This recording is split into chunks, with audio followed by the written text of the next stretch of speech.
अस्सलाम वालेकुम दोस्तों। दोस्तों, पिछली वीडियो में हमने एक सवाल पूछा था आखिर में कि कुरान पाक की वो आयत बताएं जो बड़ी बरकतों वाली है और जो तकरीबन तकरीबन इसमें आज़म के करीब करीब है। और वो आयत कुरान पाक में 114 मकामात पे आई है। दोस्तों, इसका जवाब ये है कि वो आयत है बिस्मिल्लाहिर्रहमानिर्रहीम। इसी आयत से कुरान पाक खुलता है, शुरू होता है, और कुरान पाक की हर सूरत शुरू होती है सिवाय सूरत तौबा के।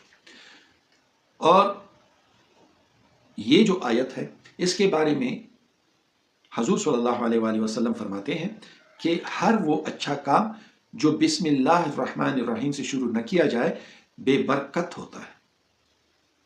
और एक दूसरी जगह पे ये सुनन इब्न माजा की हदीस थी, और एक दूसरी जगह पे सुनन अबी दाऊद में हजूर सल्लल्लाहु अलैहि वसल्लम फरमाते हैं कि हर वो काम जो बिस्मिल्लाहिर्रहमानिर्रहीम से शुरू न किया जाए नाकिस और बेबरकत है।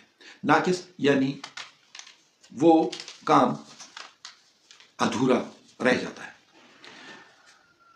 एक और जगह पे है कि जहन्नम के 19 दारोगा हैं और बिस्मिल्लाहिर्रहमानिर्रहीम के 19 हरूफ हैं।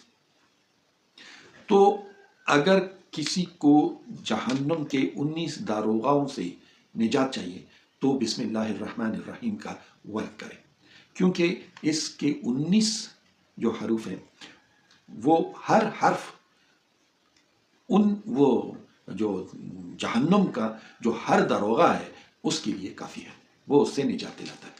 तो दोस्तों, ये हो गया बिस्मिल्लाहिर्रहमानिर्रहीम के बारे में इरशादात। और आज हमारे ख़ानदान में जनाजा हुआ है, तो मुझे अभी यहाँ से निकलना है जनाजे में शिरकत करने के लिए। तो शायद मैं दो दिन तक वीडियो न बना सकूं, तो मुझे गांव जाना है।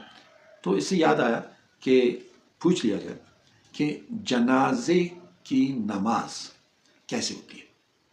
अगर आप लोगों, क्योंकि देखिए हम मुसलमान हैं, ये फ़र्ज़ कफ़ाया है जनाजे में शिरकत करना, ये एक मुसलमान का दूसरे मुसलमान पे हक है। तो दोस्तों, अगर हमें जनाजे की नमाज का तरीका आता है तो कोशिश करें कि आप कमेंट्स में भेज दें कि जनाजे का तरीका ये है। तो दोस्तों, इंतज़ार रहेगा आपका। नहीं तो अगली वीडियो जब मैं वहाँ से वापस आऊँगा तो उसमें फिर जनाजे की नमाज की तफसील और उसके बारे में फिर बताऊँगा। उस वक्त तक के लिए इजाज़त दीजिए। अल्लाह हाफिज़।